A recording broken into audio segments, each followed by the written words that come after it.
Okay, so Landon wants to know, am I wrong for not wanting to include my coworker in my after-work plans? Here's what's going on. And by the way, this is a real case. I've just changed the names.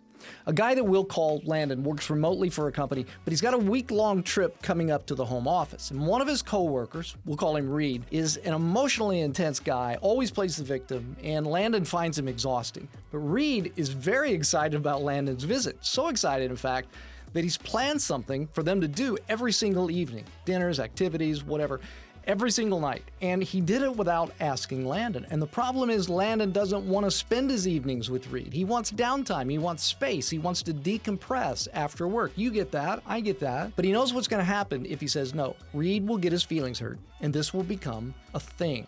Maybe even create problems with other coworkers. So he's anxious about how to decline social plans without causing all of this emotional fallout. Now, before I give you my take, I want to hear yours. What do you think Landon should do? Drop it in the comment section, and I'll break down how I see this in the rest of the video. Stick around. I do case files like this because the ability to build healthy human connections is the most important factor in the quality of your life. And it's fast becoming one of the most prized skills there is in the age of AI. And one of the ways that we can build that skill is by slowing down real situations like this and analyzing them and learning from them. Now, I'll tell you my advice to Landon, but let's make sure that we understand what's really happening here. On the surface, it seems like this case is about workplace boundaries and coworker dynamics, but it's really about something deeper. This is about what happens when you take responsibility for someone else's emotions. Landon knows from experience with Reed that Reed doesn't handle disappointment like an adult. He acts like he's hurt, he withdraws, he guilt trips, he plays the victim, and everyone around Reed, all of his coworkers have learned that it's just easier to comply with Reed than to deal with the emotional fallout. In fact, a better way of putting it would be that Reed has trained the people around him not to be honest with him. Reed might not even be consciously aware of it, but this is a strategy that he uses to avoid having to deal with the reality of disappointment in life. In fact, it's so effective that Landon is having to ask, am I wrong for setting a reasonable boundary? So let's answer that question directly. No, Landon, you're not wrong. You're not responsible for how someone else feels when you set a reasonable boundary. You're responsible for being respectful and for being kind, but you're not responsible for preventing disappointment or sadness or frustration for Reed. Reed has to take responsibility for dealing with disappointment and sadness and frustration like an adult. And when someone consistently reacts poorly to limits, the problem isn't your boundary. The problem is their relationship to limits. And you can't fix that for them by avoiding boundaries. You only end up reinforcing the problem if you avoid setting boundaries. Now, as I said, this channel is about learning how to build healthy human connection, but think about what happens if Landon doesn't say anything, if he just goes along with this. He'll end up feeling resentful of Reed, his energy will be drained, the trip becomes heavier, and he'll start avoiding Reed in the future. He'll withdraw to protect himself. And see, that's not healthy human connection. That's just damage control.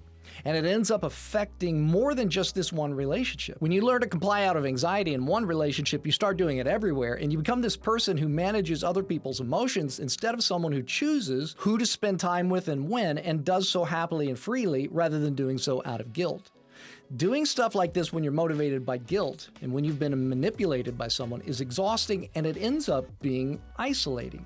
So here's my advice to Landon. Send Reed a text or an email, or however they communicate, in advance of the trip, and say something like this. Reed, I'm really looking forward to being in the office next week, and I'm looking forward to seeing everyone, but I've learned from experience that when I travel for work, I need downtime to recharge.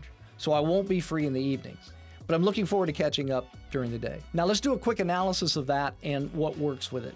Number one is proactive. Landon isn't waiting for Reed to bring up the plans when he gets in town and then reject them. He's setting the expectation up on the front end. Second, is also not an apology. Landon's not saying, I'm sorry or I'm wrong, because that would position his boundary as unreasonable, and it's not an unreasonable boundary at all. Third, it also names a need, not a feeling about Reed. Like, I need downtime is factual and non-negotiable. If he said, Reed, I find you exhausting, well, that would be factual, it would be clear, but it wouldn't be kind and certainly wouldn't lead to a good working relationship. This response is kind but firm. He's not being cold, he's not being defensive, he's just being clear. Now here's the really critical part. After he sends this, he needs to not engage in follow-up negotiation. That's why I suggest that he do it by email or by text. Landon doesn't need to re-explain. He doesn't need to justify, because every time you re-explain a boundary, you're suggesting that it's negotiable. Clear is kind, but kind doesn't necessarily mean it's comfortable for everyone. Reed, like every adult, has to take responsibility for his own emotional responses to disappointment and frustration and boundaries. And Landon has to let Reed take responsibility for those responses. So here's what this case really reveals. When you feel responsible for someone else's emotional reaction to a reasonable limit of yours, you're carrying something that does not belong to you. And the kindest thing that you can do for yourself and for the other person is to stop. Because every time you comply out of anxiety, you reinforce the pattern and you teach people that emotional pressure works, and you teach yourself that your needs don't really matter as much as someone else's discomfort. And neither of those serves healthy connection. And that's what the goal here is. The goal here isn't to become uncaring or to be cold. It's to stop confusing emotional caretaking with real connection. If this was helpful to you, please hit the like button. If you've ever been in a situation like this, please tell us about it in the comment section below too. Hey, remember, people are complicated and relationships are hard. In the age of AI, the ability to build healthy human connection is the new superpower.